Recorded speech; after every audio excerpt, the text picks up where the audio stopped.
దీపాలు వాడమంటున్నారు. పొగొచ్చేస్తున్నాయి నిధనం అవుతూ.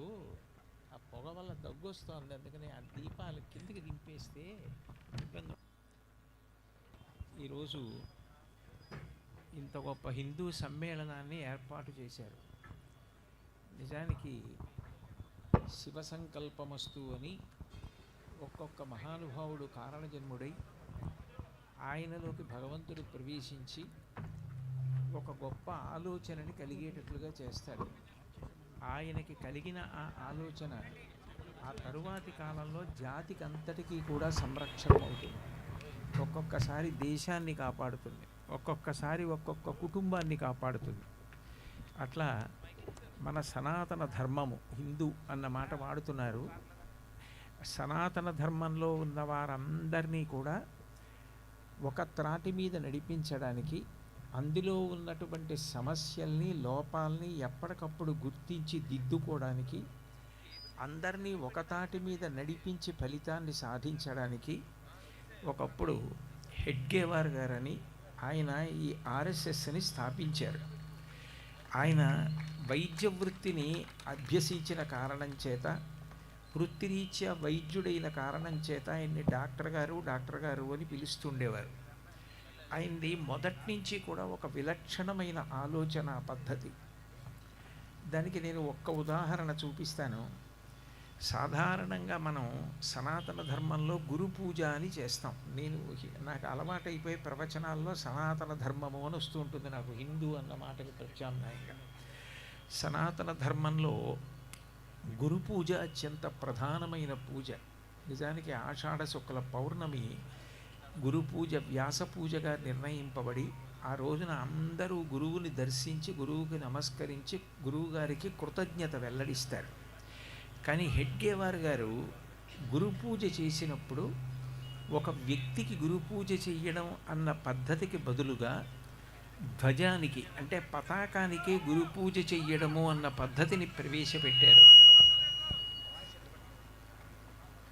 ఎందుచేతనంటే ఒక వ్యక్తిని గురువుగా భావన చేస్తే ఏ కారణం చేతనైనా కాలంలో ఆయన యందు ఏదైనా దోషం ప్రవేశించినా, ఒకవేళ ఆయనలో కొంతమందికి కొన్ని నచ్చని విషయాలున్నా దాని చేత గురు భావన యందు దోషం కలుగుతుందని పతాకాన్ని గురువుగా స్వీకరించి పతాకానికి ధ్వజానికి గురు పూజ చెయ్యడం అన్న పద్ధతిని ప్రవేశపెట్టారు. కాబట్టి గురు దక్షిణగా ఎవరికి తోచినటువంటి ద్రవ్యాన్ని వాళ్ళు తీసుకెళ్ళి ఆ నోట్లో పెట్టు. కాబట్టి ఎవరికి తోచిన ద్రవ్యాన్ని వాళ్ళు తీసుకెళ్ళి గురువుగారి పాదాల దగ్గర సమర్పిస్తున్నామన్న పవిత్ర భావనతో ఆ ధ్వజం దగ్గరే ఉంచేస్తుండేవారు. ఆ ద్రవ్యంతో సంస్థని నిర్వహణ చేస్తుండేవారు. ఎందుచేతనంటే ఎవరి దగ్గరో ధనం తీసుకుని ఒక సంస్థని నడిపారనుకోండి, వారు చాలా ఎక్కువ ద్రవ్యాన్ని సమకూరిస్తే కొన్నాళ్ళు పోయిన తర్వాత ఆయనకున్న భావజాలాన్ని సంస్థ మీద రుద్దడానికి ప్రయత్నం చేస్తాడు. నేను ఇంత ద్రవ్యం ఇచ్చాను, నాకంటూ ఇక్కడ ఒక పలుకుబడి ఉండాలి, కాబట్టి నేను ఎట్లా చెప్పానో అట్లా ఈ సంస్థ నడవాలి అన్న ఒక భావన దాత యందు ప్రవేశించవచ్చు. ఇంత ద్రవ్యాన్ని ఇస్తున్నాడు, సంస్థని నడుపుతున్నాడు, ఈయన మాట కాదనడం ఎందుకు అని చెప్పి ఆ వ్యక్తి చెప్పినటువంటి మాట వినే స్థితికి ఒక సంస్థ జారిపోవచ్చు. అటువంటి దోషాలు కాలంలో సంక్రమించకుండా ఉండాలి అంటే వ్యక్తుల దగ్గర విరాళములు స్వీకరించడం అన్న మాట కాకుండా ధ్వజం దగ్గర గురు పూజా సమయంలో సమర్పించిన విరాళములు ఎంత వస్తే దానితోటే సంతోషంగా సంస్థని నిర్వహించడం అన్న పద్ధతిని ప్రవేశపెట్టి కాలగతిలో సంస్థ లక్ష్యములు దెబ్బతినకుండా జాగ్రత్త తీసుకున్నారు. వారు ఎంత నిరాడంబరులంటే నాగపూర్లో ఉండేవారు. నాగపూర్లో సమావేశాలకి హాజరైనప్పుడు పైకి కనపడకుండా పైన కోటు వేసుకునేవారు, కానీ లోపల చొక్కా చిరిగిపోయి ఉండేది. చిరుగులతో ఉన్న చొక్కా వేసుకుంటూ ఉండేవారు. కానీ ఒకప్పుడు పైన కోటు వేసుకోవడానికి వీలు లేకుండా చొక్కాతో ఇతర ప్రాంతానికి వెళ్ళి ప్రసంగించవలసి వచ్చింది. చొక్కా చిరుగులు కనపడతాయి ఎట్లా అని సంశయిస్తుంటే అంత ప్రఖ్యాతి వహించిన వ్యక్తి యొక్క నిరాడంబరత. ఆయన వదిన గారు తనకున్న తెల్ల చీర కత్తిరించి దాన్ని చొక్కాలుగా కుట్టించి ఇస్తే ఆ చొక్కా వేసుకుని ఆయన సభలకు వెళ్ళారు. అంటే ఆయన నిరాడంబరత, ఆయన యొక్క వైవిధ్యమైన ఆలోచన సరళి, ఒక సంస్థ మనుగడ సాగించడానికి ఉద్దేశ్యములు పవిత్రమైతే సరిపోవు, ఆ సంస్థ నడిచేటటువంటి తీరు, ఆర్థిక పరిపుష్టి దగ్గర నుంచి ఆయనకి ఎంత స్పష్టమైన అవగాహన ఉండేది అన్నది అర్థమవుతుంది. ఆ కారణం చేతనే 100 సంవత్సరాల క్రితం స్థాపింపబడిన సంస్థ ఇప్పటికీ కూడా ఇంత జవసత్వాలు పెంచుకుని నిలబడింది అంటే చాలా గొప్ప విషయం. ఇదే కాకినాడ పట్టణంలో ఒకే వారంలో 100 సంవత్సరముల చరిత్ర కలిగినటువంటి 2 సంస్థల యొక్క ఉత్సవాల్లో పాల్గొనడం నా అదృష్టం. మొన్నటికి మొన్న సరస్వతి గానసభ 122 సంవత్సరములు పూర్తి చేసుకున్న సభలో పాల్గొనే భాగ్యం కలిగింది. ఇవాళ ఆర్ఎస్ఎస్ 100 సంవత్సరములు పూర్తి చేసుకుని ఏర్పాటు చేస్తున్న సభలలో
అని పరిశీలించి కుటుంబ సభ్యులకు సలహాలు ఇచ్చినట్లే రాష్ట్రీయ స్వయం సేవక్ సంఘ్ కూడా సనాతన ధర్మంలో ఉన్న వాళ్ళందరినీ కూడా ఒక కుటుంబంగా భావించి తాను కుటుంబ పెద్దగా నిలబడి ఎప్పటికప్పుడే ఈ కుటుంబంలో వచ్చేటటువంటి సమస్యలు, ఇక్కడ ఏర్పడినటువంటి పరిమితులు, ఇక్కడ ఏర్పడిన లోపములను పరిశీలించి వాటిని దిద్దుకోవడానికి కావలసిన మార్గములను అన్వేషిస్తుంటుంది, ప్రబోధం చేస్తుంటుంది.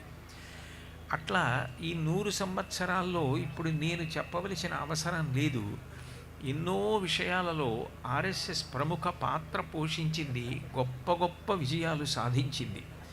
ఏ శుభముహూర్తాన హెడ్గేవార్ గారి మనస్సులోకి అటువంటి ఆలోచన ప్రవేశించి ఈ సంస్థ ఏర్పాటైందో కానీ ఆనాటి నుంచి ఈనాటికి ఏనాటికి సంస్థ తన ఉద్దేశాల నుంచి దూరం జరగకుండా లక్ష్యశుద్ధితో ప్రయాణం చేస్తోంది. ఈ ప్రయాణం చేసిన సందర్భంలోనే 100 ఏళ్ళు పూర్తయిపోయినప్పటికీ ఇంకా మనని మనం దిద్దుకోవలసినటువంటి విషయాలు ఏ ఉన్నాయో వాటి గురించి ప్రస్తావన చేశారు.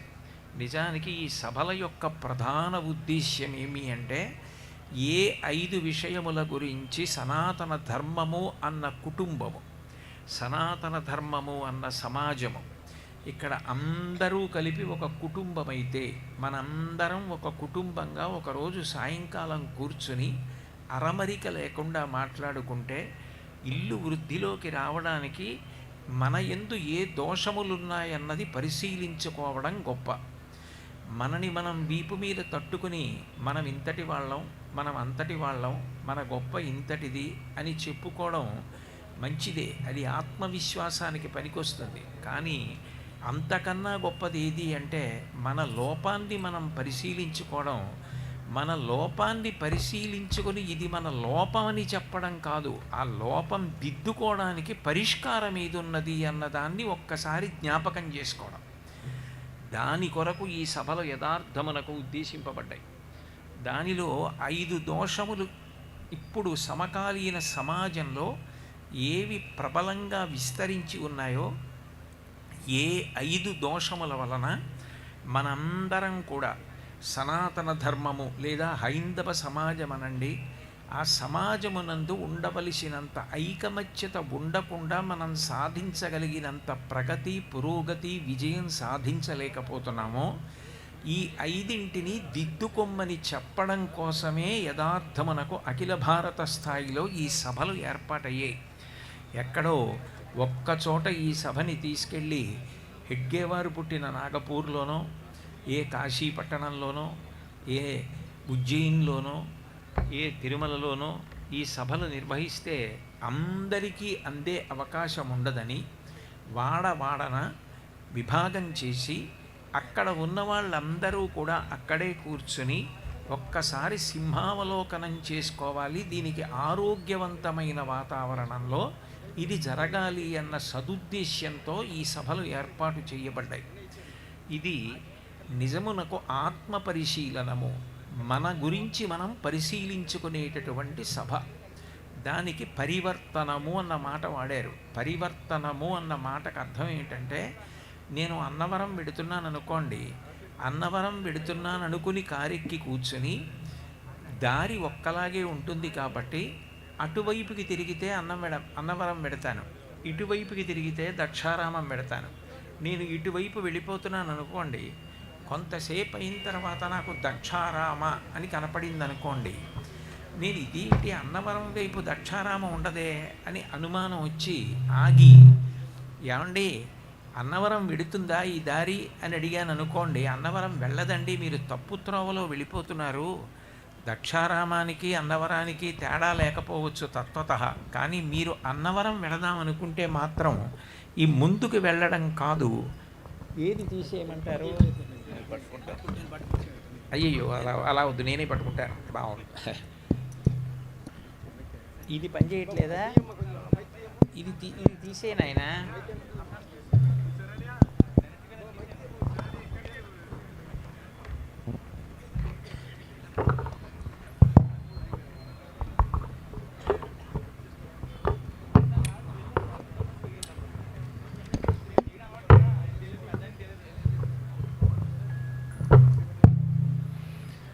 నేను దక్షారామం వైపుకు వెడుతున్నవాడిని, అన్నవరం వెళ్ళాలి అనుకున్నప్పుడు అటువైపుకి వెళ్లకుండా మళ్ళీ వెనక్కి తిరిగి రావాలి.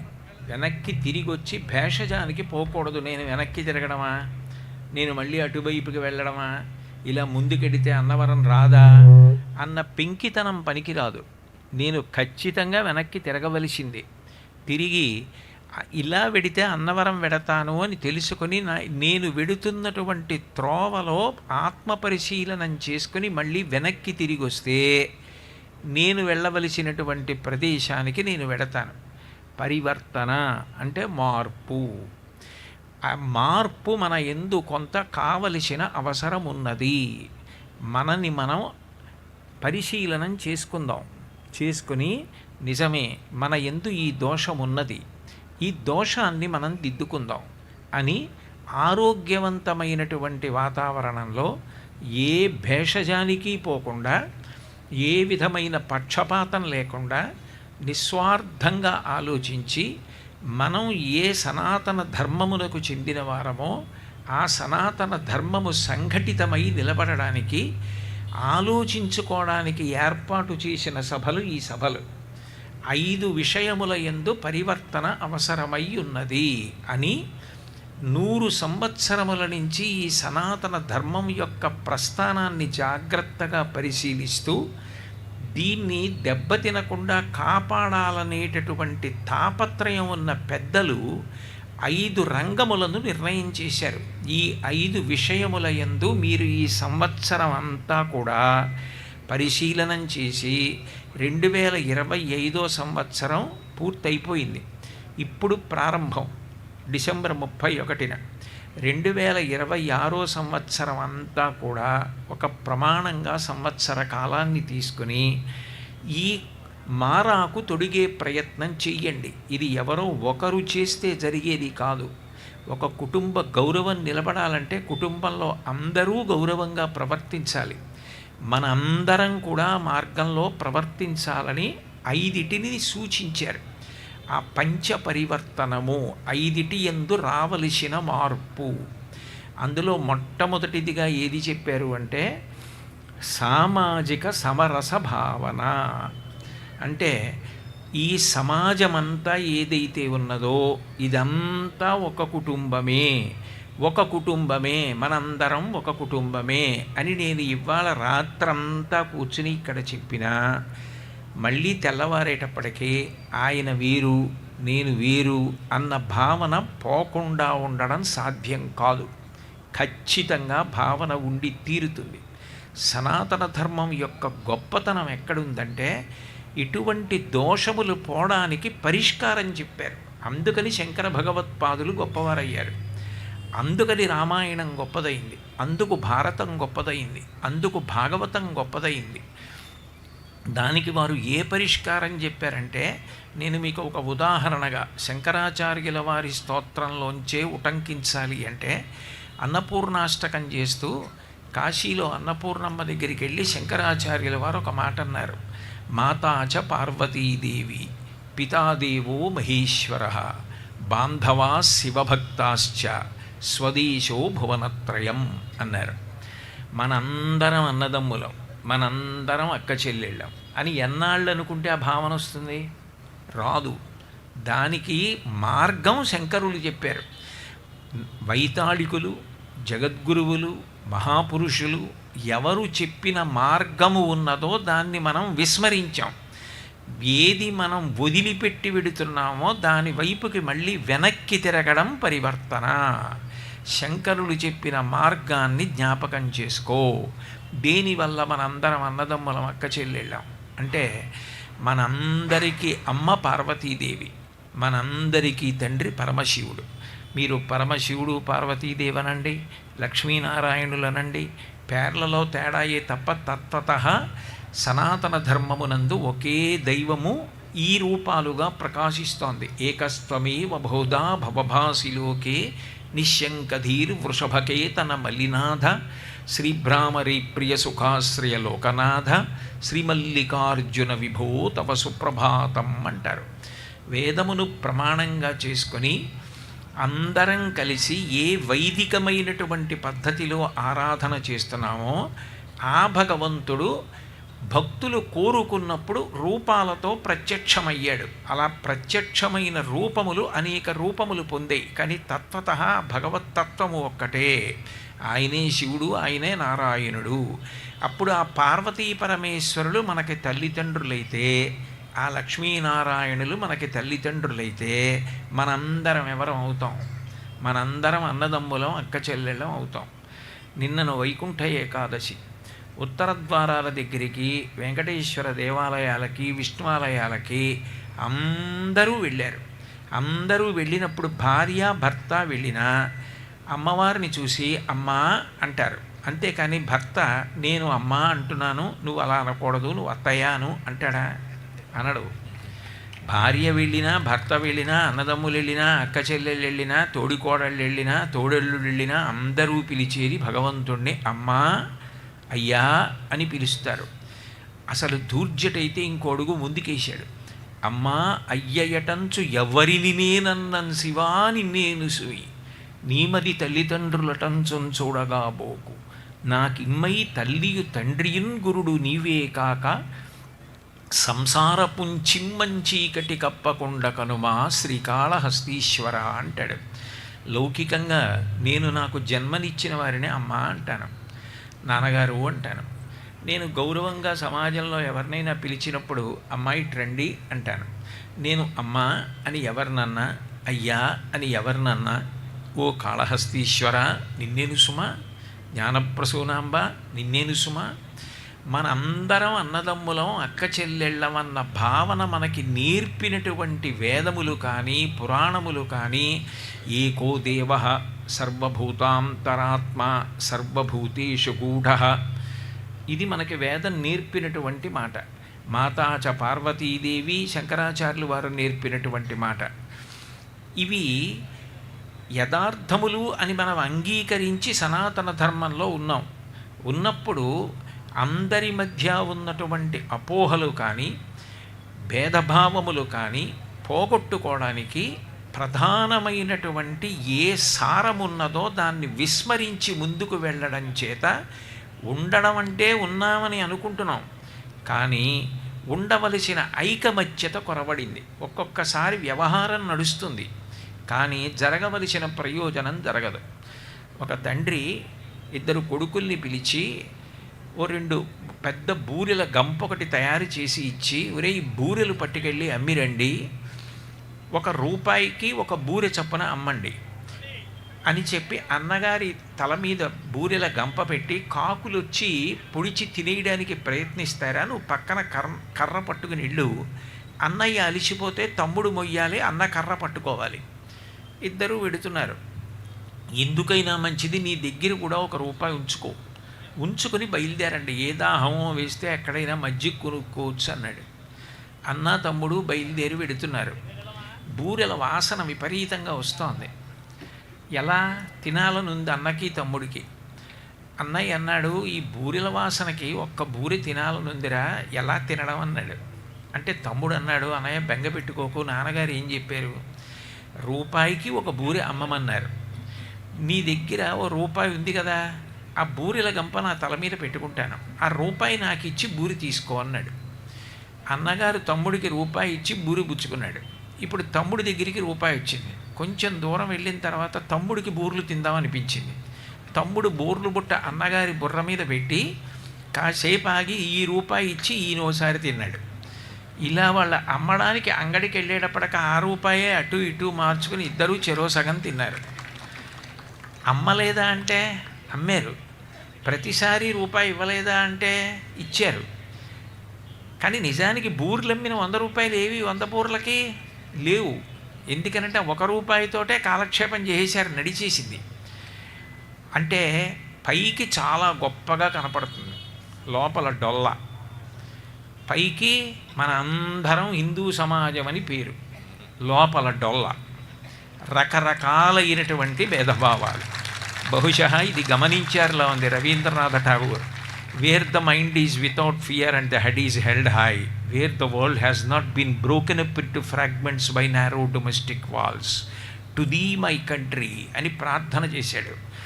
నా జాతికి కావలసింది ఏమిటంటే సంకుచితమైనటువంటి గోడలు కట్టబడి భాగములుగా విడిపోకూడదని కోరుకున్నాడు.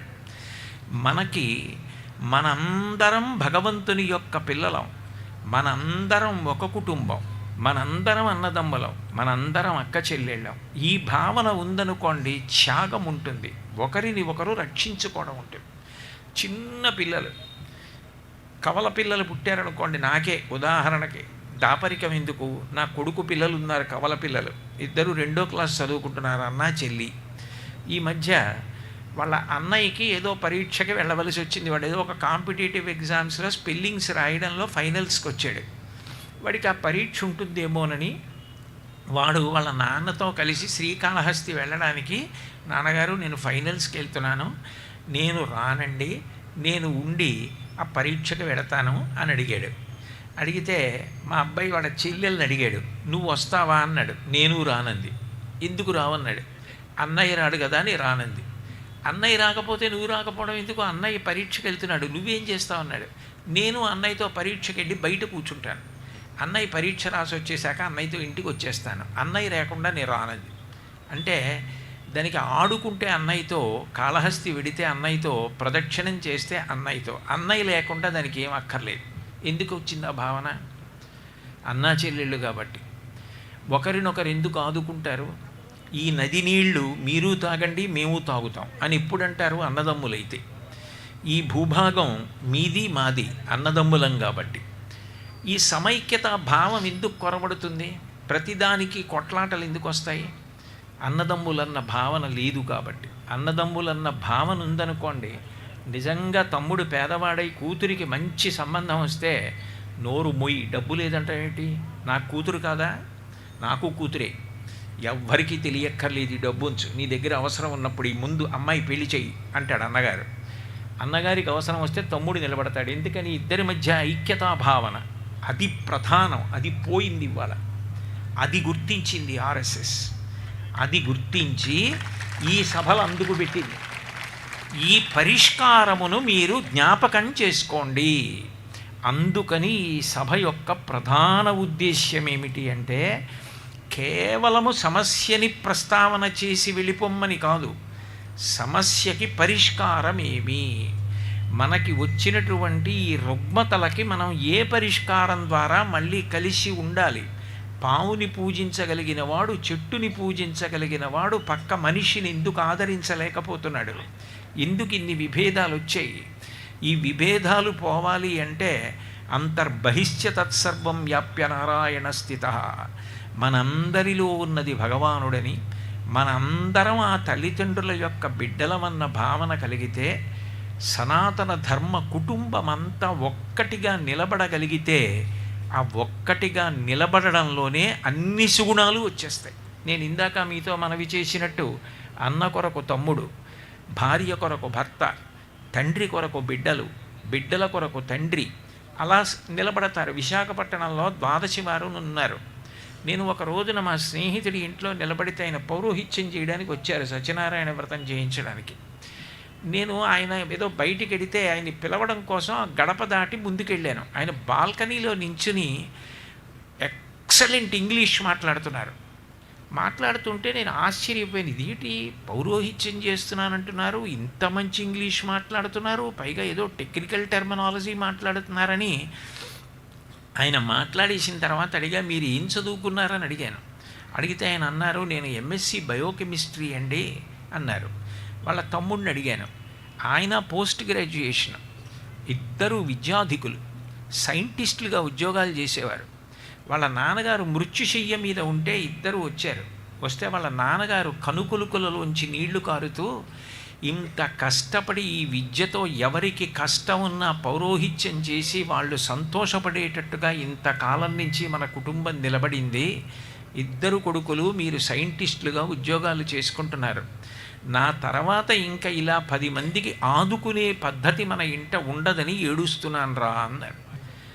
ఇద్దరు కొడుకులు పక్కకెళ్ళి మాట్లాడుకొని తండ్రి చేతిలో చెయ్యేసి, నాన్నగారు మీకు ప్రమాణం చేస్తున్నాం, మేము కూడా పౌరోహిత్యం చేసి మీ తర్వాత 10 మందికి డబ్బడకుండా ఎవరికి ఏది కావాలంటే ఆ పూజ చేసి పెట్టి మేము సంతోషం కల్పిస్తామని తండ్రి బ్రతికుండగా గుండు చేయించేసుకుని పిలకలు పెట్టుకుని పంచెలు కట్టుకుని వచ్చి పౌరోహిత్యం చేస్తున్నారు. మొన్న నేను విశాఖపట్నంలో చేసిన ఫంక్షన్కి వాళ్ళే పౌరోహిత్యం. అంటే తండ్రి కోసం పిల్లలు అంత త్యాగం చేశారు, తండ్రి సంతోషంగా వెళ్ళిపోవాలని. పిల్లలు సంతోషపడాలని తండ్రి అంత త్యాగం చేస్తాడు. అన్నదమ్ములు మేము ఒక తల్లిదండ్రుల బిడ్డలమని అంత సంతోషంగా ఉంటారు. మరి మనం ఎందుకు దెబ్బలాడుకుంటున్నాం? ఒక తల్లిదండ్రుల బిడ్డలమన్న భావన పోయింది. శంకరాచార్యులు వారు చెప్పిన మౌలిక విషయం జ్ఞాపకం చేసుకో. ఈ ఏడాది నువ్వు చేయవలసింది ఒక్కటే, వచ్చే ఏడాదికి హిందూ సమాజము అంత బలపడి మంచి మంచి కార్యక్రమములు చేసి జగద్విఖ్యాతి పొందాలి. అబ్బా, ఏమి సనాతన ధర్మం రా, ఏమి గొప్ప ధర్మం రాది అని అందరూ విస్తుపోయేటట్టుగా మన ఔన్నత్యాన్ని మనం ముందు తెలుసుకోవడానికి, మన రుగ్మతని, మన సమస్యని, మన లోపాన్ని మనం పరిష్కరించుకుందాం అని చెప్పటానికి మొట్టమొదట పరివర్తన రావలసినది సామాజికమైన పరివర్తన. సమరస భావన అందరి యందు ఉండాలి అని దానిని సూచించింది ఈ సమావేశం. ఎవరు మాట్లాడినా, ఎక్కడ మాట్లాడినా యావద్భారతంలో ఇదే మాట్లాడాలి. ఎందుకనంటే సంస్థ పెట్టిన ఉద్దేశ్యం అది. ఈ సంవత్సరంలో ఈ సభలు వాడవాడలా దీని కొరకే పెట్టారు. రెండవది పర్యావరణము. మనకి ఈ భూమి మనం సృష్టించింది కాదు, పరమేశ్వరుడు ఇచ్చినటువంటిది. మనతో పాటుగా ఎన్నో ప్రాణులు ఉన్నాయి. నేను పుట్టినప్పటి నుంచి కాకి ఎప్పుడూ ఏం తింటుందో అదే తింటోంది. అరణ్యంలో పెద్ద పులి ఏం తింటోందో అదే తింటోంది. ఏనుగు ఏం తింటోందో అదే తింటోంది. వాటికి వేటికి కూడా ఆహారాన్ని తయారు చేసుకోవడము అన్న మాట లేదు. కానీ గుండెల మీద చెయ్యేసుకొని మనం పరిశీలనం చేసుకుంటే ఇవాళ మనం ధైర్యంగా ఒక అరటిపండు తినగలమా? అనారోగ్యంతో ఉన్న తండ్రికి నాన్నగారు ఈ అరటిపండు తినండి అని పెట్టగలమా?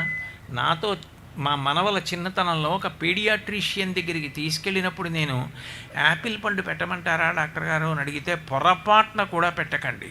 ఎందుకనంటే ఇవాళ పళ్ళన్నింటి మీద కూడా స్ప్రే చేస్తున్నారు, విషతుల్యం. పసిపిల్లల యొక్క జీర్ణ వ్యవస్థ తట్టుకోలేదు, వద్దు పెట్టకండి పళ్ళు అన్నారు.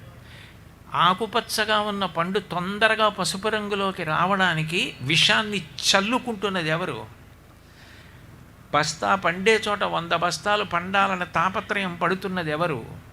అన్ని క్రిమిసంహారక మందులు వాడుతున్నది ఎవరు?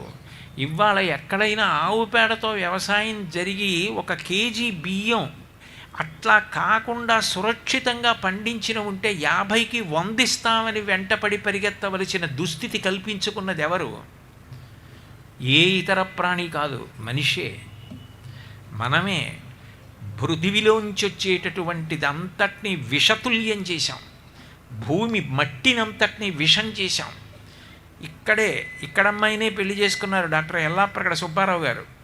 అమెరికన్ సోల్జర్స్కి ఫైలేరియాసిస్ వస్తే ఎందువల్ల ఫైలేరియాసిస్ వస్తోంది, కొందరికి రావట్లేదు కొందరికి వస్తోందని ఆయన మట్టి తిప్పించి పరిశీలనం చేస్తే మట్టి విషతుల్యమైన కారణం చేత దోమలు పుట్టి ఫైలేరియాసిస్ వచ్చిందని నిర్ధారించి యాంటీబయాటిక్ ఆ రోజుల్లో మహానుభావుడు హైడ్రోజన్ కనిపెట్టి ఇచ్చాడు ఆయన. అంటే ఈ పృథివిని అంతటినీ పాడు చేస్తున్నది ఎవరు? ఎవరో చేయట్లేదు, మనిషి చేస్తున్నాడు. భూమిని తల్లి అని నమస్కరించింది ఎవరు? సనాతన ధర్మం.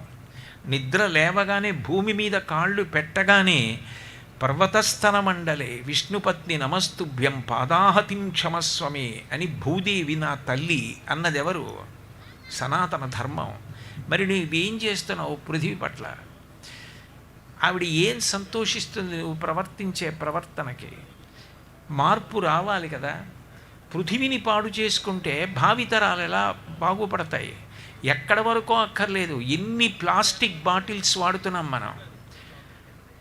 నేను వాళ్ళు రిలీజ్ చేసిన బ్రోచర్లో చదివాను, ఆ ట్రాక్ మీద ట్రైన్ వెళ్ళిపోతుంటే ట్రాక్ పక్కన హీప్స్ అండ్ హీప్స్, కుప్పలు కుప్పలుగా పడిపోయి ఉంటాయి ప్లాస్టిక్. 100 సంవత్సరాల తర్వాత తప్ప అది డీకంపోజ్ అయ్యి భూమిలో కలవదు. నేను ఈ మధ్య ఆవుల మీద ఒక డాక్యుమెంటరీ చూశాను. తెలియక అవి ప్లాస్టిక్ కవర్లు తినేస్తే జీర్ణం అవ్వక సన్నగా అయ్యి ప్రేగుల్ని చుట్టేస్తే క్షీణించిపోయి క్షయవ్యాధిగ్రస్తుల్లో అయిపోయి చచ్చిపోతాయి. నోటితో చెప్పలేవు, తినలేవు. మనిషి తను చనిపోతున్నాడు, మొత్తం పర్యావరణాన్ని నాశనం చేసేస్తున్నాడు. టూత్పేస్ట్ల మూతలు బయట పడేస్తే కాకులు అవి తెలియక అందులో ఉన్న తీపి పదార్థాన్ని తినడానికి ప్రయత్నం చేసి మింగి చనిపోతున్నాయి. ఇంత భయంకరమైనటువంటి స్థితిని పృథివిని పాడు చేసుకుంటున్నది ఎవరు? మనిషి తప్ప ఏ ఇతర ప్రాణికి దానితో సంబంధం లేదు. తను పండించుకున్న కాయగూరలు, తాను పండించుకున్నటువంటి పళ్ళు, తాను పండించుకున్న పువ్వులు ఏవి కూడా తనే ధైర్యంగా తినలేని స్థితిని తాను కల్పించుకున్నవాడు. దానికి విరుగుడుగా ఇన్ని మందులు కనిపెట్టుకుని ఇన్ని టెస్టులు చేయించుకుంటున్నవాడు మనిషి ఒక్కడే. ఇక్కడ మార్పు రావాలి. నీరు భగవంతుడి ఇచ్చినటువంటి గొప్ప వరం. అమృతం వా ఆపహ అంటారు. నీరు అమృతం. అటువంటి అమృతతుల్యమైనటువంటి నీటిని పాడు చేసేసుకుంటున్నది ఎవరు? అందులో ఆ విషయం ప్రస్తావించారు కూడా. మలేషియా దగ్గర ఒక నౌక ఆయిల్ తీసుకెడుతుంటే అందులోంచి లీక్ అయిపోయి సముద్రం అంతా కూడా ఆయిల్ తెట్టు కట్టేస్తే హిందూ మహాసముద్రంలో కొన్ని లక్షల చేపలు చచ్చిపోయి. ఎవరి వల్ల పోతోంది? ఎవరి వల్ల? వాతావరణం అంతా కాలుష్యమైపోతోంది. పీల్చే గాలికి నమ్మకం లేదు. నేను మొన్న ఢిల్లీలో ప్రవచనాల కోసం వెళ్ళాను. అక్కడ ప్రకటన చేస్తున్నారు, తెల్లవారుజామున బయటికి వెళ్ళకండి, చీకటి పడే సమయంలో ప్రదోష వేళ బయటికి వెళ్ళకండి. నేను ఉపన్యాసానికి చెప్పడానికి వెడుతున్న ప్రాంగణంలో అప్పటికప్పుడు వాతావరణంలో కాలుష్యం తగ్గడానికి ఫౌంటైన్స్ లాంటివి పెట్టి స్ప్రే చేస్తున్నారు. హై ఢిల్లీలో ఉన్న వాళ్ళు చాలామంది హైదరాబాదులో ఇళ్ళు అద్దెకి తీసుకుని వెళ్ళిపోతున్నారు కొంతకాలం పాటు. విషతుల్యమైపోయి అసలు గాలి సరిగ్గా అందక స్పృహ తప్పుతున్నారు. ఢిల్లీలో హాస్పిటలైజ్ అవుతున్నారు. ఎక్కడి నుంచి వచ్చింది ఆ పరిస్థితి? ఎవరు కల్పించింది? గంగ కలుషితమై, యమున కలుషితమై, సముద్రం కలుషితమై, ఎక్కడ చూసినా ప్లాస్టిక్ బాటిల్స్, ఎక్కడ చూసినా ప్లాస్టిక్ కవర్స్. ఎక్కడివి? ఎవరో చేసింది కాదు, మనిషి చేసింది. మనందరం సనాతన ధర్మానికి చెందినవారం. మనందరం తెల్లవారి లేస్తే భూదేవికి నమస్కారం చేస్తాం. మనందరం తెల్లవారి చేస్తే విష్ణుపత్ని అని శ్రీ భూ సమేత వెంకటేశ్వర స్వామికి పూజలు చేస్తాం. ఆవిడ మీద అష్టోత్తరాలు చెప్తాం, పృథివీ సూక్తం చెప్తాం, భూసూక్తం చెప్తాం. ఆచరణ దగ్గరికి వచ్చేటప్పటికి ఆ భూమి పాడైపోయే పనులు చేస్తున్నాం. ఈ సంవత్సరం అంతా ఎవరికి వారు విచారణ చేసుకోండి. శ్లోకం చెప్తే కాదు అమ్మ సంతోషించేది. అమ్మ సంతోషించేటట్టుగా మనం బ్రతికితే సంతోషిస్తుంది. నువ్వు నడిస్తే నిన్ను చూసి ప్రపంచం అంతా నడుస్తుంది. అదిగో అక్కడ సనాతన ధర్మంలో ఉన్న జాతి అంతా అలా బ్రతుకుతోంది. మనం బ్రతకాలని బ్రతుకుతుంది. సంస్కృతికి నాగరికతకి నాయకత్వం వహిద్దాం. మన పూర్వ సంప్రదాయమేదో దాన్ని నిలబెట్టుకుందాం. మనకున్నటువంటి దోషమేదో మనం పరిశీలనం చేసుకుందాం అని ఆత్మ పరిశీలనం చేసుకొని పరివర్తన పొందుట కొరకు ఏర్పాటు చేయబడిన సభలివి. కాబట్టి రెండవది మనం పరిశీలించవలసినది పృథ్వీ. ఎన్ని వాహనాలు పూర్వం నడిచేవారు, ఇప్పుడు నడవడానికి అవకాశం లేదు. ఫుట్పాత్ ఉంటే ఫుట్పాత్లన్నీ ఎంక్రోచ్మెంట్. ఎంతమంది పోలీసులు చూస్తారు? వాళ్ళు మాత్రం మనుషులు కారా? వాళ్ళు మాత్రం ఎండలో రోహిణీ కార్తిలో ఎంతకని నిలబడతారు? ఎన్ని వెహికల్స్! అసలు నడవడం కానీ సైకిల్ తొక్కడం కానీ అలవాటైపోయింది.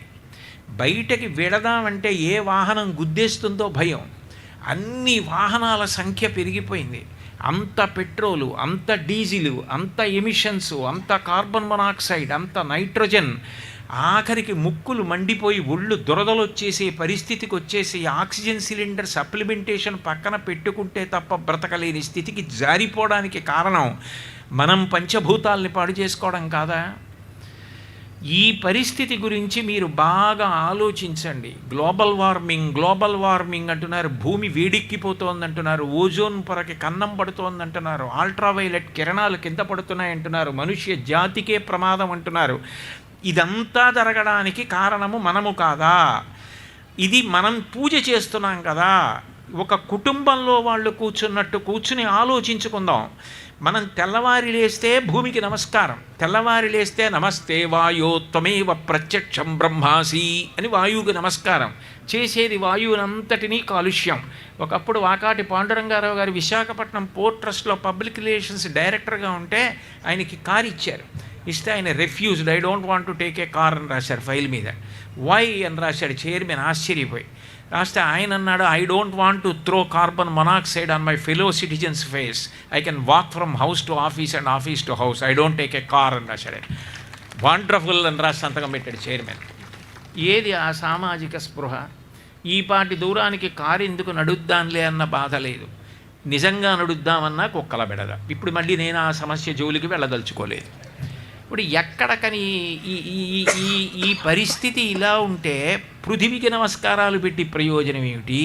గాలికి నమస్కారాలు పెట్టి ప్రయోజనం? ఆపోవాయుధగం బ్రహ్మ అని చెప్పి నీటి మీద మంత్రాలు చెప్పి దేనికి అవన్నీ? దేనికి పనికొస్తున్నాయి? ఆచరణ లేని దానికి. అది ఆత్మ పరిశీలనం చేసుకుందాం. పంచభూతములను కాపాడుకుందాం. అందరం కొంత దూరం నడవడం మొదలు పెడదాం. ప్లాస్టిక్ అనేది వాడం. మా చిన్నతనంలో చేతి సంచి ఎలా పట్టుకెళ్ళే వాళ్ళమో అదేమన్నా చాలా పెద్ద విప్లవం అండి, మహాత్యాగమా?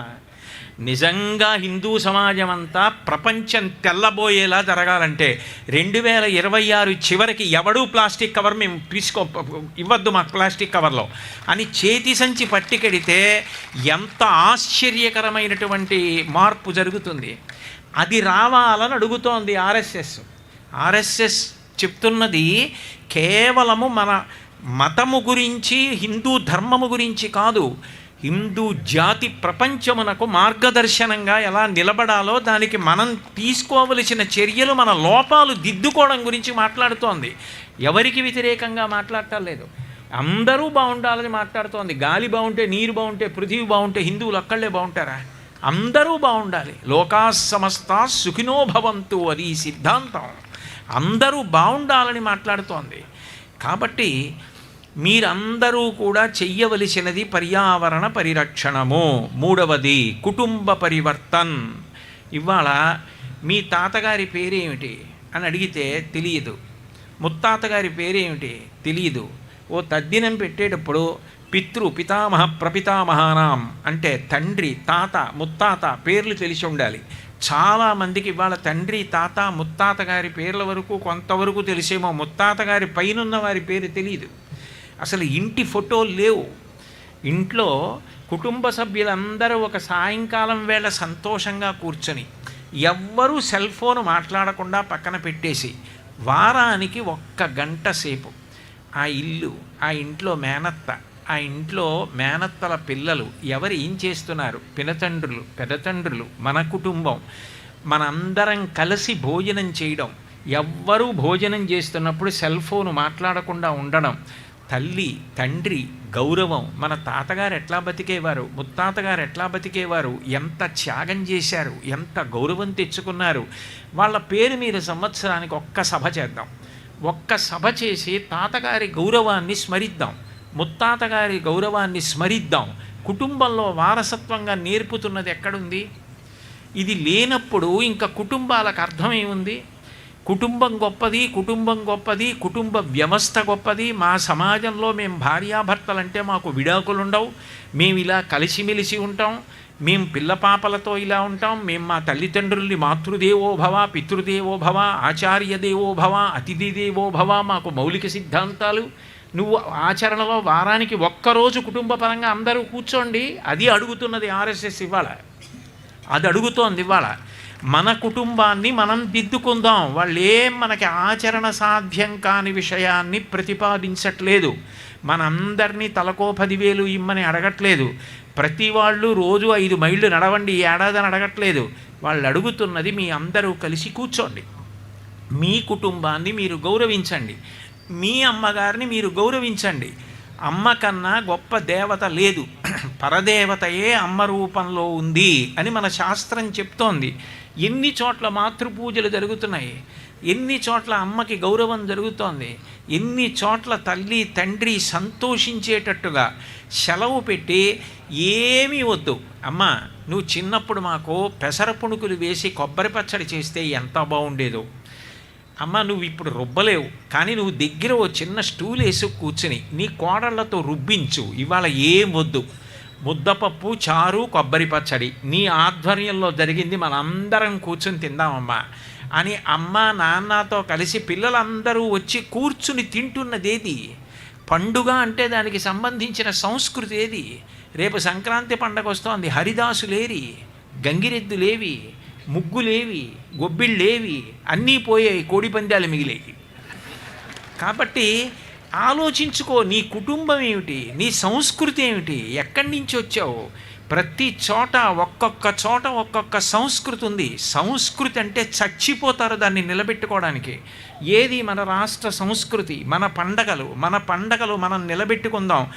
ఉత్తరాయణ పుణ్యకాలం వచ్చింది. ఉత్తరాయణ పుణ్యకాలం వచ్చిందంటే పితృదేవతల్ని ఆరాధించడం, కులదేవతని ఆరాధించడం, స్నానం చేయడం, భగవంతుణ్ణి నమస్కారం చేయడం, పెద్దలకి నమస్కారం చేయడం, దీనులకు దానం చేయడం అన్నీ పోయాయి. అటువంటి సంస్కృతిని వ్యాప్తి చేసేవి కూడా తగ్గిపోతున్నాయి. నువ్వు దాని గురించి మళ్ళీ పూనిక పొందు, నీ కుటుంబం గురించి నువ్వు పరిశ్రమ చెయ్యి, ఇప్పుడు మొదలుపెట్టు. దీని గురించి ఎవరినో ఏదో నింద చేయకు, ఇదేం పెద్ద కష్టమైన విషయం కాదు. నేను ప్రతి వారం ఫలానా రోజు సాయంకాలం మాత్రం అందరం కలిసి పలహారం చేస్తాం, ఓ నియమం పెట్టుకో చాలంటోంది ఆర్ఎస్ఎస్ చెప్తున్నది అది. వారంలో 1 రోజు సాయంకాలం రాత్రి పలహారం మీ అందరూ కలిసి చెయ్యండి. మీ అమ్మగారు, మీ నాన్నగారు, ఇంట్లో ఉన్న వాళ్ళందరూ కలిసి చెయ్యండి. వారానికో నెలకో ఒక్కసారి కలిసి కూర్చుని మీ కుటుంబాన్ని, కుటుంబ సభ్యుల్ని, మీ అమ్మగారి వైపు, నాన్నగారి వైపు తలుచుకోండి. ఇప్పటికీ ఈ ఊళ్ళో డాక్టర్ ఐవీరావు గారు ఉన్నారు, అంత ఫేమస్ డాక్టర్. 5 నిమిషాలు ఆయన టైం దొరకడం కష్టం, అయినా ప్రతి ఆదివారం నాడు ఉదయం 1 గంట సేపు తోబుట్టువులు అందరితో ఫోన్లో మాట్లాడతారు. అది ఫ్యామిలీ రిలేషన్ అంటే, అది మర్యాద అంటే, అది గౌరవం అంటే. మా అక్కతో మాట్లాడి 3 ఏళ్ళు అయిందండి, నా తమ్ముడితో మాట్లాడి 5 ఏళ్ళు అయిందండి. నీ ఇల్లు నువ్వు దిద్దుకోరా, పరివర్తన చెందు. కుటుంబాలు నిలబడితే సమాజం నిలబడుతుంది, సమాజం నిలబడితే ఐకమత్యత వస్తుంది. పక్క ఇంటి వాళ్ళు ఎంత బాగున్నారో చూడు, మనం ఎందుకు ఇలా ఉండాలి? ఆనందం ఎక్కడి నుంచో కొని తెచ్చుకోక్కర్లేదు. టీవీ చూస్తేను సినిమా చూస్తేను కాదు, అందరం కలిసి ఉండి పక్కపక్క నవ్వుకుంటే చాలు, 10 కాలాలు బతుకుతాం. అలా కలిసి ఉండండి, కుటుంబాలు సంతోషంగా ఉండండి. ఈ ఏడాది ఇది సాధన చెయ్యండి అని చెప్తోంది ఆర్ఎస్ఎస్. కుటుంబ పరివర్తన్. 4వది అందరూ కూడా పాటించవలసినది స్వ అంటే తనకి సంబంధించినది. ఇది వారసత్వ సంపద. బొమ్మల కొలువు ప్రతి ఇంట్లో పెట్టేవారు పూర్వం. శారదా నవరాత్రులు వస్తే ప్రతి ఇంట్లో పిల్లల చేత బొమ్మల కొలువు పెట్టించేవారు. బొమ్మల కొలువు పెట్టిస్తే ఇప్పుడు అన్నీ చైనా బొమ్మలు. మీరు ఒక్కసారి కొండపల్లి వెళ్ళండి. నేను మొన్న విజయవాడ దగ్గర కొండపల్లి వెళ్ళి నా మనవడికి మనవరాలికి 10,000 రూపాయల బొమ్మలు కొని బహూకరించాను. ఎందుకు బహూకరించానంటే ఒకటే, అదేదో నాకు డబ్బు ఎక్కువైపోయి కొనలేదు. దేనికి కొన్నానంటే, నాతో ఒక వ్యక్తి ఒక మాట అన్నాడు, కొండపల్లి బొమ్మల పరిశ్రమ అంతరించిపోతోందండి, ఇప్పుడు ఎవరు కొనేవాళ్ళు లేరుట, తగ్గిపోయిందని. ఆ మాట నాకు చాలా బాధేసి నేను విజయవాడ దగ్గర తిరువూరులో ప్రవచనం చేసి హైదరాబాద్ వెళ్ళిపోవలసిన వాడిని కావాలని కొండపల్లి వెళ్ళాను. కొండపల్లి వెళ్ళి అక్కడ నేను కార్యక్రమంలో హాజరై బొమ్మలు కొనడం కోసమని కొన్ని దుకాణాలకు వెళ్ళి అవి ఎట్లా తయారు చేస్తారు అవి నేను ఒకసారి చూడాలని అడిగితే వాళ్ళు మురిసిపోయి నన్ను మేడల మీదకి తీసుకెళ్ళి చూపించారు. ఎంతమంది మహిళలు దాని మీద ఆధారపడి బతుకుతున్నారు. కొండపల్లి బొమ్మ అని ఊగుతుంది, అంత ప్రత్యేకత. ఎంత చక్కటి బొమ్మలు. ఇంటికి సంవత్సరానికి 1,000 రూపాయలు కొండపల్లి బొమ్మలు, పక్కనున్న ఏటికొప్పాక బొమ్మలు కొనుక్కొని మన ఇళ్లల్లో బొమ్మలు పెట్టించడం, కుటుంబాల యొక్క అనుబంధాలు అలవాటు చెయ్యడం. స్వదేశీ అన్నది మన బొమ్మలు మనం కొనుక్కోవడం దగ్గర మొదలు పెడితే మన కొండపల్లి ప్రఖ్యాతి చెందుతుంది, మన ఏటికొప్పాక బొమ్మలు ప్రఖ్యాతి చెందుతాయి. మనకి చెందినటువంటి పంచ. మొన్న నేను శ్రీకాకుళం దగ్గర ఉపన్యాసాలకు వెళ్ళాను. ఉపన్యాసాలకు వెడితే వాళ్ళు మీకు ఏదో అది ఇస్తాం ఇది ఇస్తాం అన్నారు. నేను డబ్బులు పుచ్చుకోనని వాళ్ళకి తెలుసు. అట్లా కాదు, అవేవి నాకొద్దు, నాకు అంతంత ఖరీదైనవి ఏవి వద్దు, నాకు కావలసింది ఒక్కటే. ఈ శ్రీకాకుళం జిల్లాలో పొందూరు ఉంది. పొందూరు పంచ అంటే, పొందూరు నేత అంటే ప్రఖ్యాతి. ఉతికిన కొద్దీ, గంజి పెట్టి ఇస్త్రీ చేసిన కొద్దీ పంచ అంత బాగుంటుంది. నాకు ఒక్క పొందూరు పంచె ఇప్పించండి చాలన్నాను. వాళ్ళు మురిసిపోయా పొందూరు పంచె తెచ్చి ఇచ్చారు. ప్రతి కుటుంబంలో అందరం ఒక్క పొందూరు పంచె కొనుక్కున్నాం అనుకోండి, ఒక్క హ్యాండీక్రాఫ్ట్స్ పంచె, నేత పంచె, ఒక్క పంచె కట్టుకుని లుంగిలా కట్టుకున్నాం అనుకోండి, ఎంతమంది నేత కార్మికులు బ్రతుకుతారు. ఎప్పుడో ఈ దేశంలో పట్టుచీర మడత పెట్టి అగ్గిపెట్టిలో పెట్టేది నేశారు. ఎన్నాళ్ళు చెప్తావు ఈ మాటలు? ఏవి తల్లి నిరుడు కురిసిన హిమ సమూహములు అని అడిగాడు శ్రీశ్రీ. నీ వంతు కాంట్రిబ్యూషన్ ఏది? నువ్వు పంచ కట్టుకో, నీ సంస్కృతి నీ సంప్రదాయం నేర్చుకో. పోనీ తప్పుడు ప్యాంట్ వేసుకో, ఎప్పుడైనా ఒక ఉగాది నాడు పంచ కట్టుకో.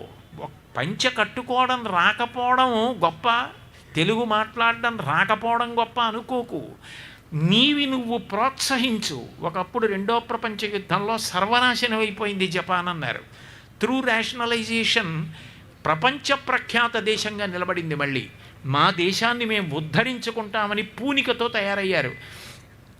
ప్రతిదీ మన దేశంలో తయారైందేనా, మేడ్ ఇన్ ఇండియా, అది కొందాం చాలు. మన దేశవాసులందరినీ మనం బ్రతికించుకున్న వాళ్ళం అవుతాం. ఒక్కటి చూసి కొనుక్కోండి చాలు, మేడ్ ఇన్ ఇండియా కొంటాను, మేడ్ ఇన్ లండన్ నాకొద్దు. ఎందుకని? నేను ఇది కొంటే నా దేశంలో ఉన్న వాళ్ళు బతుకుతారు, 10 మందికి ఉద్యోగాలు వస్తాయి. ఎప్పుడూ ప్రభుత్వాలే ఉద్యోగాలు ఇవ్వాలి, ఎప్పుడూ ప్రభుత్వాలే చెయ్యాలనకో. నువ్వు కూడా సమాజంలో నువ్వు చెయ్యవలసింది చెయ్యి.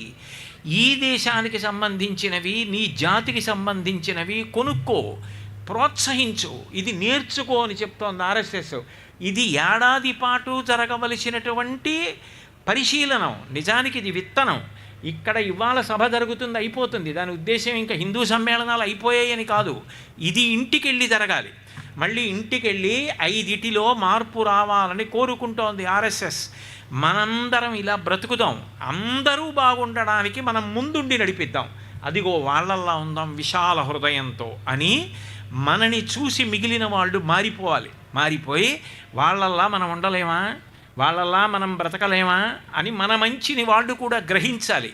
గ్రహించి అందరం కలిసి చెయ్యి పట్టుకుని ప్రస్థానం చేసి భిన్నత్వంలో ఏకత్వం సాధించాలి. కాబట్టి కుటుంబ పరివర్తన్ చెయ్యండి. ఆఖరిది పౌరవిధి. ఒక్కటి గుర్తుపెట్టుకోండి, మీరు ఏదైనా కూడా ఇండ్లు దాటి బయటికి వస్తే మీరు పౌరుడు. నేను ఇవాళ రాత్రి 12 గంటల సమయంలో మనం పాటించవలసిన దాని గురించి superintendent of police Kakinada release చేసినటువంటి వాయిస్ మెసేజ్ విన్నాను. నేను ఆశ్చర్యపోయిన ఆయన ఆవేదన విని. ఎంత ఆవేదనతో ఆయన మాట్లాడారంటే, దయచేసి 12 గంటలకి బయటికి రాకండి, 5 నిమిషాలే కదండి, 10 నిమిషాలే కదండి అని చెప్పి సైలెన్సర్లు తీసేసి పెద్ద పెద్ద చప్పుడు చేస్తూ రోడ్ల మీద వెళ్ళడం, వెర్రెక్కిపోయి ఒంటి మీద స్పృహ పోయేలా పదార్థాలు సేవించడం. ఒక్కటి గుర్తుపెట్టుకోండి, ఒక్క రోడ్డు డివైడర్ కొట్టుకుంటే నెత్తురు కారి ఒక్క వ్యక్తి మరణిస్తే మాకు చాలా బాధగా ఉంటుంది. ఆ 10 నిమిషాలే కదా అని అనకండి, ఆ 10 నిమిషాలు ఒక్క ప్రాణం తీసేయచ్చు. వద్దు. మీకు అంత సంతోషం ఉంటే మీ ఇంట్లో కేక్ కట్ చేసుకోండి, మీ ఇంట్లో తప్పట్లు కొట్టుకోండి, మీ ఇంట్లో సంతోషంగా ఉండి పడుకోండి. వీధుల్లోకి రాకండి, వీధుల్లోకి వచ్చి అల్లర్లు చేయకండి. చేస్తే మాత్రం ఒప్పుకోనని సూపరింటెండెంట్ ఆఫ్ పోలీస్ చెప్పవలసిన పరిస్థితి వచ్చిందంటే సమాజంలో నిజానికి ఎంత బాధాకరమైన విషయం అది. ఎందుకు మనం చేయలేకపోతున్నాం? ఇదేం చాలా కష్టమైన విషయమా? ఆయన అంత ఆర్తి చెంది అంత బాధపడుతూ ఉండండి అని ఇవాళ రాత్రంతా పోలీసులు వీధుల్లో తిరగవలసినంత అవసరం స్వదేశంలో ఎందుకు కలుగుతోంది? ఎక్కడో we are doing something wrong. We have gone beyond our track, we have left it. Please introspect yourself. మీకు మీరు ఆలోచించుకోండి, మీకు మీరు ఆలోచించుకొని మిమ్మల్ని మీరు దిద్దుకోండి. ఒక వ్యక్తి మారితే కుటుంబం మారుతుంది, కుటుంబం మారితే సమాజం మారుతుంది. మీరు పౌర విధులు పాటిస్తే అక్కడ రెడ్ లైట్ వేసి ఉన్నా కూడా నేను వెళ్ళిపోతానంటే పోలీస్ కానిస్టేబుల్ ఏం చేస్తాడు? ఆయన మహా అయితే ఫైన్ రాయగలడు. యాక్సిడెంట్ అయితే రెడ్ లైట్ ఉంది కదా, అవతలవాడు రాడు అనుకుని యువతలవాడు వెళ్తాడు, గ్రీన్ లైట్ ఉందనుకుని. గుద్దేసుకుంటే ఏ నడుమో విరిగితే ఏమవుతుంది? 2 వెన్నుపూసలు విరిగాయి అనుకోండి, లైఫ్ లాంగ్ పెరాలిసిస్ ఉంటుంది. ఎంతమంది పోలీస్ కానిస్టేబుల్స్ని పెడతారు? ఎన్ని సెంటర్స్లో వాళ్ళు నిలబడతారు? ఎంత కష్టపడాలి? మనం ఎందుకు గ్రీన్ లైట్ ఉంటే వెళ్ళడం, రెడ్ లైట్ ఉంటే ఆగడం చేయలేము? ఎందుకంత దూకుడుతనం? ఎందుకంత స్పైరల్ డ్రైవింగ్ ఏమిటి? ఇలా పాము వెళ్ళినట్టు వెళ్ళడం ఏమిటి? A small mistake goes a long way. Intensive care యూనిట్లో పడుకుంటాడు, ఒక్కసారి స్లిప్ అయిపోయిందంటే ఎంత ప్రమాదం. ఆలోచించండి. మీరు ప్రతీదీ పోలీసులే చెయ్యాలని కోరుకోకండి. మనం చెయ్యవలసింది మనం చేస్తే వాళ్ళ కర్తవ్యం తేలికైపోతుంది, అందరం క్షేమంగా ఉంటాం. ఇలా ఉండండి, దీని గురించి ఆలోచించండి. మీ పిల్లలకి పౌరుడుగా బ్రతకని నేర్పండి. ఈ 5 నేర్చుకోండి. మనం మిగిలిన వాళ్ళకి నాయకత్వం వహిస్తాం. ఒకప్పుడు ఎట్లా వహించామో అట్లా అందరూ సంతోషంగా బ్రతికేటట్టుగా మిగిలిన వాళ్ళకి మార్గదర్శనం చేయగలిగిన జాతిగా జాతి ఎదగడానికి, పెద్దలు కన్న కలలు సాఫల్యము చెందడానికి 100 సంవత్సరముల ఆర్ఎస్ఎస్ హిందూ సమాజంలో ఇవాళ ఉన్న 5 రుగ్మతలను గుర్తించి పరివర్తన చెందవలసినదిగా కోరుతోంది. ఇది ఎక్కడో ఒక్కచోట పెడితే అందదని వీధిన వాడవాడనా పెట్టి కుటుంబాలు కూర్చుని మాట్లాడుకున్నట్టు మాట్లాడుకోండి అని పిలుపునిచ్చింది. నిజానికి నాకు దీని గురించి మొట్టమొదట చెప్పింది ఎవరంటే నెల్లూరులో చెప్పారు. నేను నెల్లూరు ప్రవచనాలకు పెడితే అక్కడ ఆర్ఎస్ఎస్ వాళ్ళందరూ నా దగ్గరికి వచ్చి ఎందుకు చేస్తున్నారో, దీని పవిత్ర ఉద్దేశం ఏమిటో చెప్పారు. కాబట్టి అంత పవిత్ర హృదయంతో చెప్పారు తప్ప ఇందులో యథార్థానికి ఏ సంకుచితత్వం కానీ, ఇందులో ఏ విధమైనటువంటి పోటీతత్వం కానీ లేదు.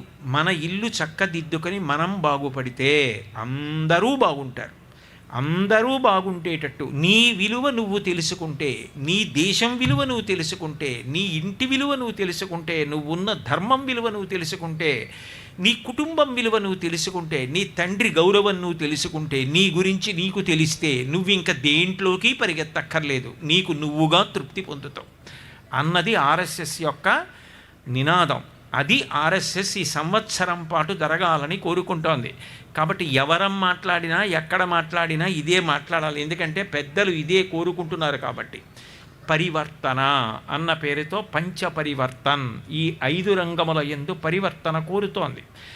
ఏ పరివర్తన కోరుతోందో ఆ పరివర్తన జరిగేటట్టుగా మనందరం కూడా మన కుటుంబాలతో కలిసి కూర్చుని మాట్లాడుకుని ఉత్తమ పౌరులుగా బ్రతకడానికి ప్రయత్నం చేసి 2026 నాటికి అంత మార్పు వచ్చిందో. ఇవాళ ఒక్క ప్లాస్టిక్ బాటిల్ ఇండియాలో కనపడటం లేదంటే RSS is a big success. RSS big success అవ్వడం ఆర్ఎస్ఎస్ చేతిలో లేదు, మన చేతిలో ఉంది. తండ్రి గౌరవింపబడ్డం పిల్లల చేతిలో ఉంది ఒక వయసు దాటిపోయిన తర్వాత. ఆఫ్టర్ ఆల్ ఒక ప్లాస్టిక్ బాటిల్ వాడడం మానడం చేత కాకపోతే పెద్ద పెద్ద మాటలు మాట్లాడడం అనవసరం. కాబట్టి అక్కడ మొదలు పెడదాం. అక్కడ మొదలుపెట్టి మనని మనం సంస్కరించుకొని మంచి మార్గంలో ప్రయాణించి నవసమాజం ఏర్పడేటట్టుగా ప్రయత్నం చేద్దాం. ఇది ఆధ్యాత్మిక ప్రసంగం, యథార్థానికి కాదు. కాబట్టి నేను ఇది మాట్లాడేటప్పుడు ఆర్ఎస్ఎస్ పెద్దలు ఎంత ఆర్తితో పరివేదనతో చెప్పారో నా కంఠం కూడా సహజంగా అలా ఉండే అవకాశం ఉంటుంది. ఉన్నప్పుడు ఎక్కడైనా భాషలో కించిత్ కాఠిన్యము ఉండే అవకాశం ఉంటుందేమో, సాధారణంగా ఉండదలా. ఒకవేళ అట్లా ఉంటే మన్నించండి. పైకి దూద్ పేడ అయినా లోపల ఉన్న పాల కోవాని స్వీకరించండి. కాబట్టి ఆర్ఎస్ఎస్ పెద్దలు సంతోషించేటట్టుగా మనం ప్రవర్తించగలిగిన విభూతిని ఈశ్వరుడు మనకు తన నిర్హేతుక కృపాకటాక్షముల చేత అనుగ్రహించుగాక అని ప్రార్థన చేస్తూ, ఇంత చలిలో నేను క్యాప్ పెట్టు కూర్చున్నా 99% మంది పెట్టుకోకుండా కూర్చుని మరీ విన్నందుకు, రోడ్డు మీద పొగమంచులో చలిలో, అంటే నిజంగా ఈ సభ చూసి ఆర్ఎస్ఎస్ గర్వపడుతుంది. గొప్ప చెప్పుకోవడానికి చాలామంది వస్తారు, తమని తాము పరిశీలించుకోవడానికి తక్కువ మంది వస్తారు. ఇది మా సమాజానికి ఉన్న గొప్పతనం అని ఆనందపడతారు. అట్లా మనం ప్రస్థానం చేద్దాం. శుభం భూయాత్.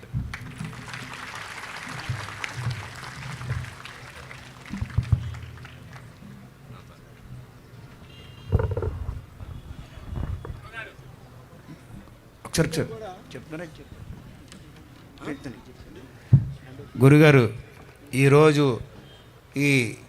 అయ్యా అందరూ కూడా చిన్న విన్నపం అండి, దయచేసి ఎక్కడ వాళ్ళు అక్కడ కూర్చోండి. మీకు ప్రసాదం డిస్ట్రిబ్యూట్ చేస్తారు, దయచేసి వినండి ఒక్క 2 నిమిషాలు. ఈరోజు ఈ యొక్క హిందూ సమ్యాన ముఖ్య ఉద్దేశము గురుగారు చాలా బాగా వివరించారు. ఈ రోజు నుంచి మనందరూ కూడా ఒక నిర్ణయం తీసుకుని మళ్ళీ 2026 డిసెంబర్ 31 నాటికి కనీసం 50% అన్నా సరే దాంట్లో అమలు చేస్తే చాలా ఆనందిస్తున్నాను అందరూ కూడా. Thank you. ఇంకా ఫర్దర్ ప్రొసీడింగ్స్కి ఆచార్యం గారికి గ్యారంటీ చేస్తున్నాను. ధన్యవాదాలండి. అందరూ కూడా ముందర ఎవరి స్థానంలో కూర్చోండి. మనం ఇవాళ ఒక మంచి నిర్ణయం తీసుకుంటున్నాం కాబట్టి ఈ సభకి సమయం కేటాయించడం మన ధర్మం. ఎందుకంటే మన ఆత్మ విశ్వాసాన్ని పెంచుకోవడానికి ప్రయత్నం కాబట్టి దానికి సాధన చేయాలి. ఇప్పుడు ఒక విలక్షణ కార్యక్రమం చేస్తున్నామండి. మొత్తం వాళ్ళ కుటుంబంలో అందరూ కన్వర్ట్ అయిపోయి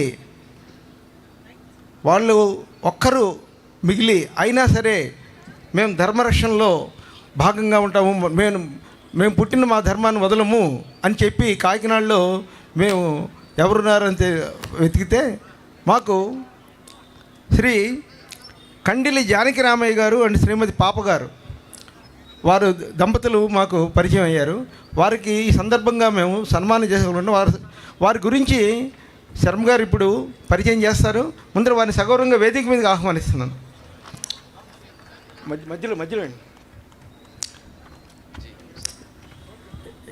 ఎందుకంటే మన సామాజిక పరివర్తన అలాగే సామాజిక సమరసత మాట్లాడుతున్నప్పుడు అది ఆచరణ ఎలా చేస్తున్నాము అనేది మీరు ఇప్పుడు చూస్తారు. ఇక్కడ మనందరూ చేయాల్సిన పని ఇది.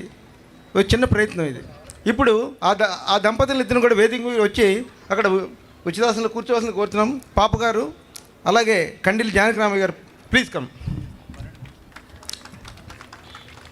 వాళ్ళ అబ్బాయి వెంకట్ అతను కూడా వచ్చి పక్కన నిలబడవలసిందిగా కోరుతున్నాము. కూర్చోబెట్టండి. ఇప్పుడు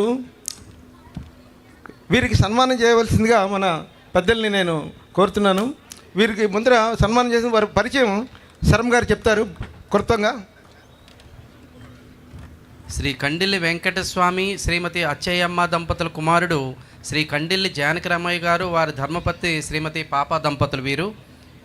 వీరు చిన్న బస్తీలో నివసిస్తూ అన్యులు ఎన్ని అవరోధాలు సృష్టించినా హైందవ ధర్మాన్ని విడనాడకుండా తమ కులదైవమైన కనకదుర్గ అమ్మవారిని ఆరాధిస్తూ జీవనాన్ని కొనసాగిస్తున్నారు. పేదరికంలో ఉన్న వీరి కుటుంబాన్ని అన్యులు ఎన్ని ప్రలోభాలకు గురి చేసినా తలగ్గొక దృఢ చిత్తంతో హిందువులుగా జన్మించాము, హిందువులుగానే జీవిస్తాము అనే నినాదాన్ని నమ్ముకుని జీవనం కొనసాగిస్తున్నారు. ఇటువంటి మన హిందూ బంధువులు మన సమాజంలో అనేక మంది ఉన్నారు. వారిని గుర్తించి సత్కరించవలసిన ఆవశ్యకత ఎంతైనా ఉన్నది. కనుక ఈ సందర్భంగా ఈ హైందవ సమ్మేళనం వేదికపై శ్రీ కండిల్లి జానకిరామయ్య గారు, శ్రీమతి పాప దంపతులకు చిరు సత్కారం చేయవలసిందిగా పెద్దలను కోరుకుంటున్నాను. ధన్యవాదములు. దండ దండ దండ ఇవ్వండి. దండ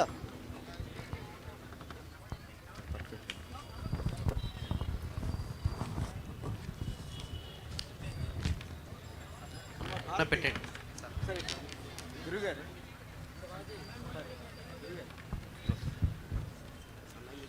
షాలు బాబు షాలు.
చాలా అద్భుతమైన కార్యక్రమం ఇది.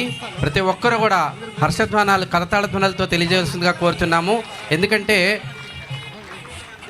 వారు సత్కారం పొందడం మనందరి సమక్షంలో ఈ వేదికపై జరగడం ఒక ఎత్తు, అలాగే గురువు గారి చేతుల మీదుగా వారు సన్మానం పొందడం మరొక ఎత్తు. కాబట్టి ఇటువంటి హైందవ బంధువులు మన సమాజంలో